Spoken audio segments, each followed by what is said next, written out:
Bum bum bum bum bidi dum bum bum bum bidi dum bum bum ba do do do do do didi dum bum bum bum bum bidi dum bum bum bum bum bum bum bum bum bum bidi dum didi dum bum bum bum bum bidi do do do bum bum bum do do do bum bum bum bum bidi dum bum bum yum bum bum bum bum bum. Good morning. Good morning, good morning. Ay, ay, ay, ay. Good morning, everybody. As we start the chitas of the day, today is Monday, the 14th day of Kislev, and we are holding in the book of Genesis, the portion of Vayishlach, chapter 32, verse 14. So Yaakov Avinu is divides his camp into two camps. Vayalon sham balayla hu, verse 14, and he rested there at that night. Vayikach ben abba biyada, and he took what he had in his hand. Mincha le'esav achiv, an offering for Esav his brother. So Rashi mincha ba liyada, in his possession. And he took his land from his possession, according to the Medrash Agadi, what came into his hands, meaning precious stones and pearls, which a person binds in his pocket and carries in his hand. Another explanation: what came in his hand signifies ordinary animals which have no significant sanctity, for he had already tied them, as it stated, I will surely tie them to you. So he took the animals for a gift, as a gift for his brother. He took choil, mundane aspects. Verse 15. Izim Shnayim, he took Izim Messiah, 200 she-goats, which Yashim Esim, and 20 he-goats. Rechela Messiah, 200 ewes, and Ve'elim Esim, and 20 rams. Rashi says, a very interesting medrash. From here we learn 200 she-goats requires 20 he-goats. And all of them, the males, according to what are required by females. In Genesis Rabbah, it says, the Rabbah derived from here the obligation stated onto the Torah, where the Torah says that how many times is a person obligated to have intimacy with his wife. And we learn it from here. Men of leisure, everyday laborers, are obligated twice a week. Donkey drivers, once a week. Camel drivers, once in 30 days. Sailors, once in 6 months. So Rashi says, this is the Medrash. Rashi says, I do not know, however, how this Medrash arrives at exactly these requirements. Nevertheless, it appears to me that we learn from here that relationships are intimacy is not uniform with every person, but according to the burden he must bear. For we find here that Yaakov gave each he-goat 10 she-goats, and so far each ram, since they are free from work, they're just grazing around, they generally mate frequently, and each male can impregnate 10 females. For as soon as the animal conceives, she does not accept the male anymore, so he needs another one. With the bull, however, since he's occupied with work, he gave each male 4 females. And for the donkey, which goes on long distance, he gave 2 females for every male. And for the camel, which goes even further distances, he gave 1 male for each female.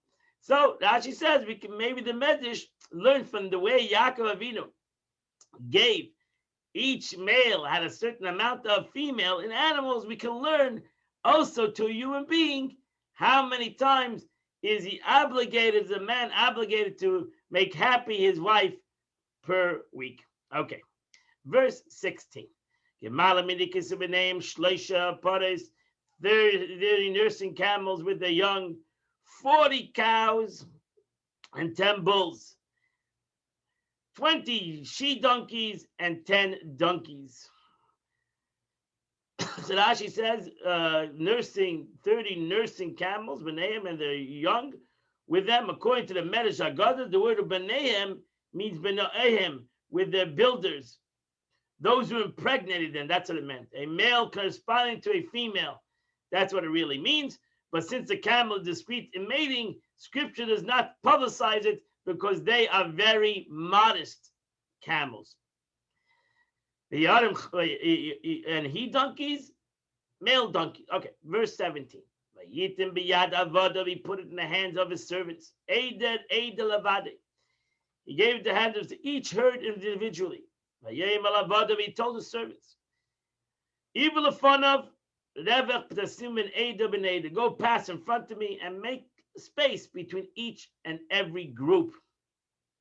Rashi says, each species by itself. Pass ahead of me a day journey or less, and I will come after you. He wanted to make sure that he had a space of a couple of days between him and these gifts, so he would know exactly what's going on. Make space, one herd before the next, within the distance of the eye can see, in order to satisfy the eye of the wicked man and bewildered him with the enormity of the gift. So since he created this whole situation, the guy suddenly saw 40 animals and 20 animals and 30 animals. Esau would satisfy his desire of the gifts that he's going to receive. Verse 18. And he commanded the first one, saying, when my brother Esau will meet you, will ask you, who is this all? And where are you going? And to whom of these before you? So shel mi'ata. Rashi says, to whom do you belong? Who is sending you? To whom is this gift being sent? That's the question that he might ask, right? He's going to see right away. He's going to think about himself right away. That who is this whole gift? Wow, look at this. There's a whole entourage that is coming towards me. And therefore you should tell him. This all belongs to Yaakov, but it's a gift. It's a gift that he's sending to you, Esau. And behold, he's behind us. So Rashi says, a smart person always answers on the first thing first and second thing second. He replied first to the first question and last to the last question. In reference, what do you ask? To whom you belong? Your answer is simple. You belong to Yaakov. And the question is, where is this going? It's going to you. It's a gift to you. Verse 20. He commanded the same thing to the second group and to the third group, and to all those that are going behind, all those that are going behind the groups. This is what you should tell Esau when you meet him. Verse 21. You should say, Yaakov, our servant, Yaakov, your servant, I'm sorry, is behind us. Because for he said, I will appease his anger with this gift, which is before me. Upon him. Then after I'll give him all these gifts, I'll see his face. Perhaps he will show favor. So Rashi, I'll appease his anger. I will do away with his anger. Similarly, on your treaty with death shall be nullified. You shall not be able to rid yourself of. The Rashi says a chapra is a concept of forgiveness and goes together, continues in grammars and different words of the word achapra. Verse 22. So the gift passed on before him. And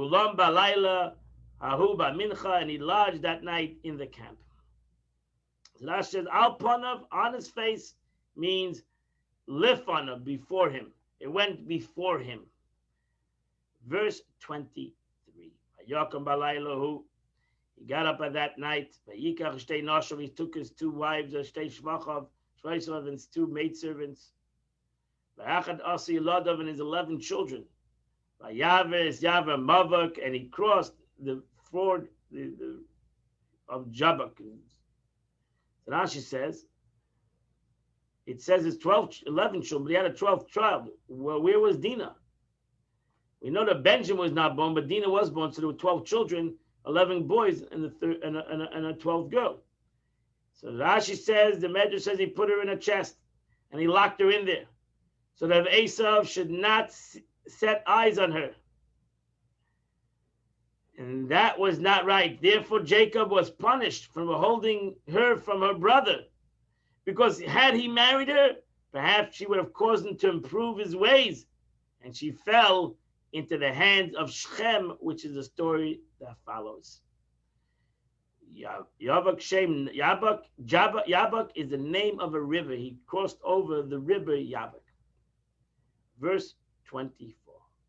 He took them, brought them across the stream. And he took across what he has. So Rashi says, Ashaloi, what he had, the animals and the movables. He made himself like a ferryman, Kenesha, taking from here and depositing it there. Verse 25. Yaakov stayed alone. And he started to wrestle with a man that was on the other side of the river, until the break of dawn. So Rashi said, why did he go back for? The Medrash says he had forgotten small bottles, pachim ktanim, and he returned to get those small bottles. Rashi says, and a man wrestled, and Menachem explains, and a man became covered with dust, derives from the with avik, dust, for they were raising dust in their feet through their movement. I believe, however, Rashi says that this is a term meaning that he attached himself, and it's an Aramaic expression found in the Talmud.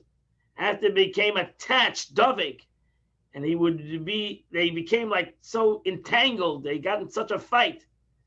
For it happened, two people make a strong effort to throw each other down, that one embraces the other and attaches himself with his arms, and that's what happened. Our rabbis explain that this was the prince, the guardian angel of Esav, the malach of Esav, the son of Esav in heaven.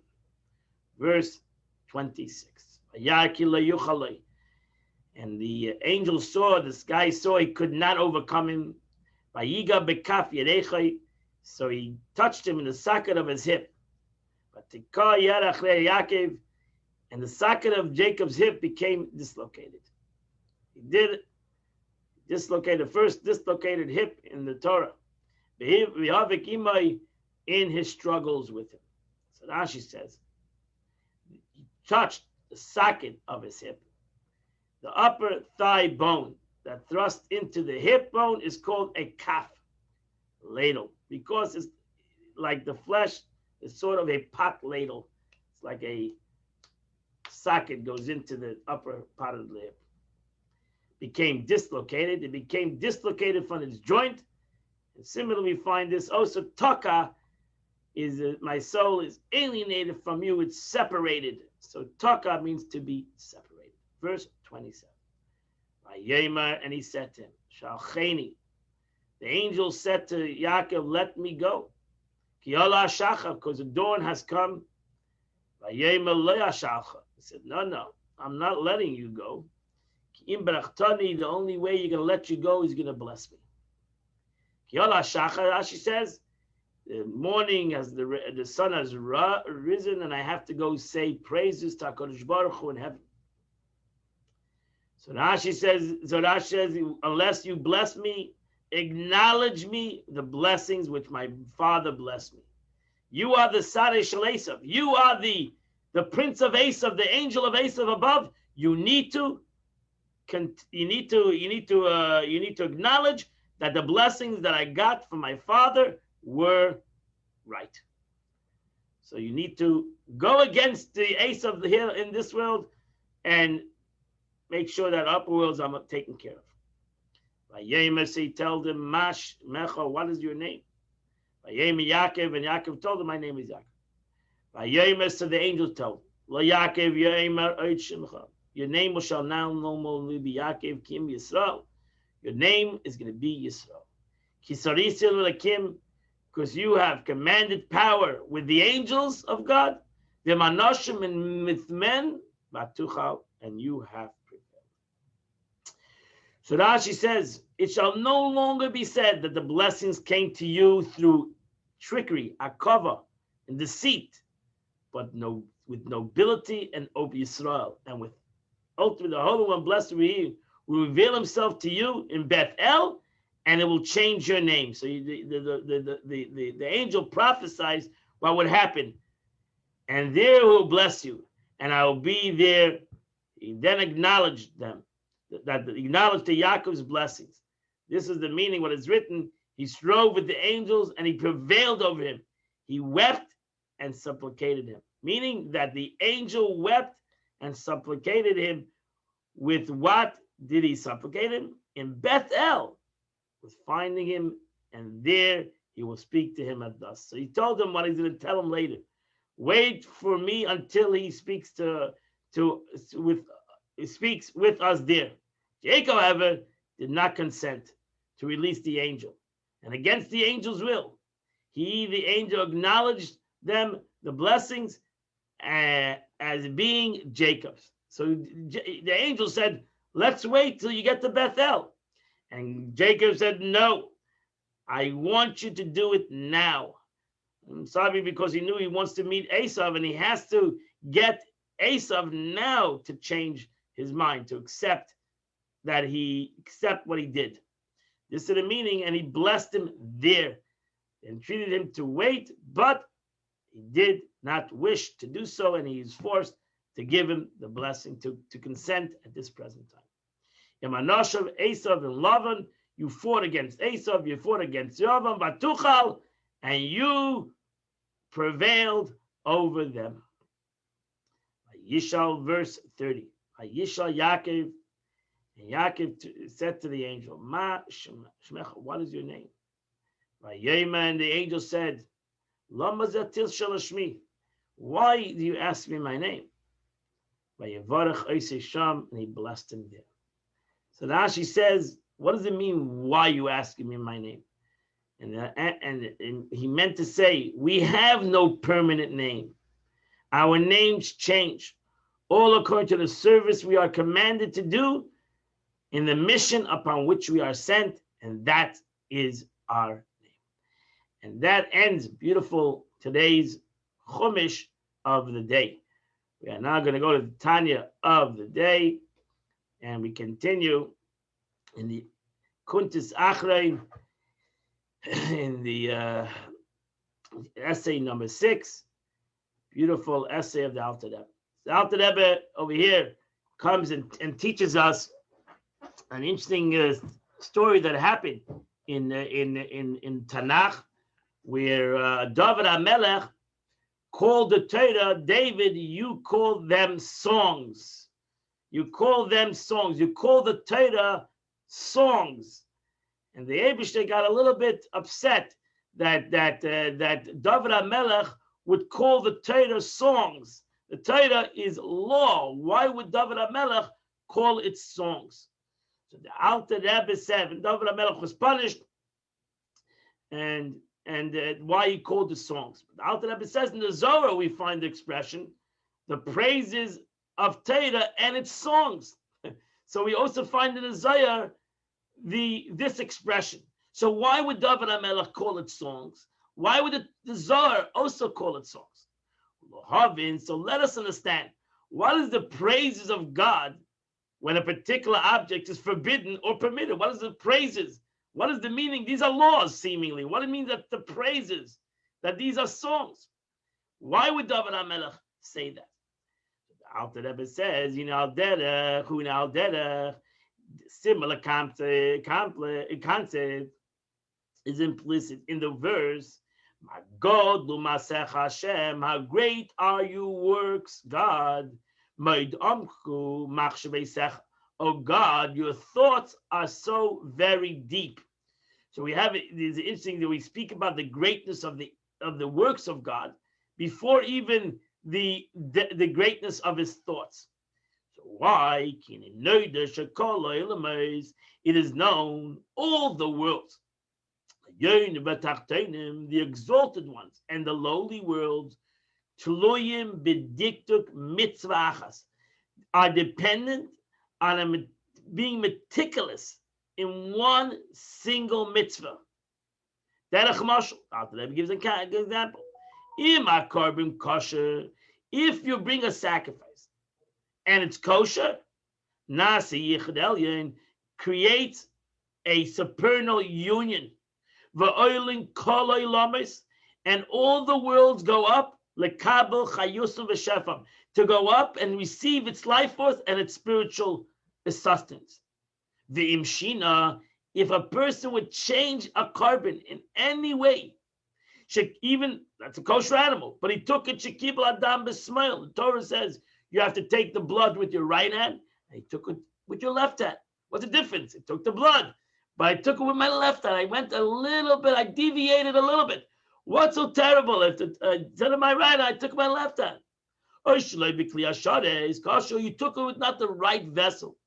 Or the guy was wearing a glove, the kohen was wearing a glove. What is so terrible? What's so terrible? Then the elevation of the worlds have been nullified. When the worlds are not elevated, they don't get the life force from God. Ain't Sof Baruch Hu, which God is infinite. So God is in the detail. The chaim b'tefillin, so too with tefillin, need to be kosher. Tefillin need to be kosher. You can put on tefillin every day. If they're not kosher, they're not. You didn't do the mitzvah.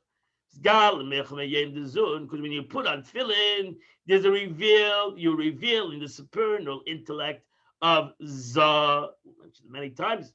Zah in Malchus of Atzilus, which was this life force of all the worlds.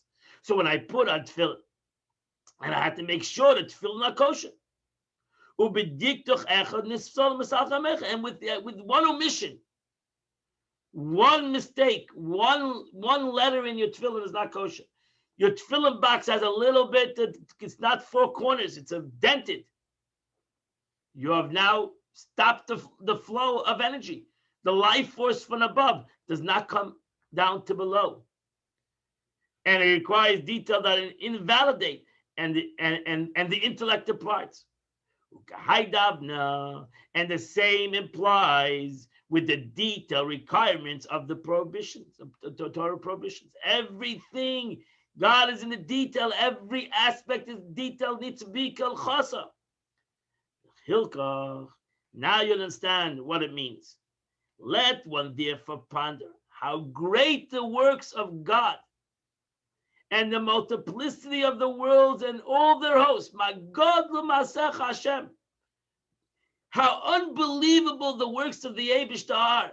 The thousands and millions of animals and all the stars and all the celestial heavens and what's going on in the world and the upper worlds.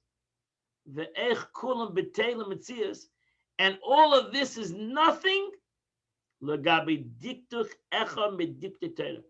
All of this is nothing, and all of this needs, really, not all of this nothing, all of this needs a specific requirement in the Torah to get its energy from above.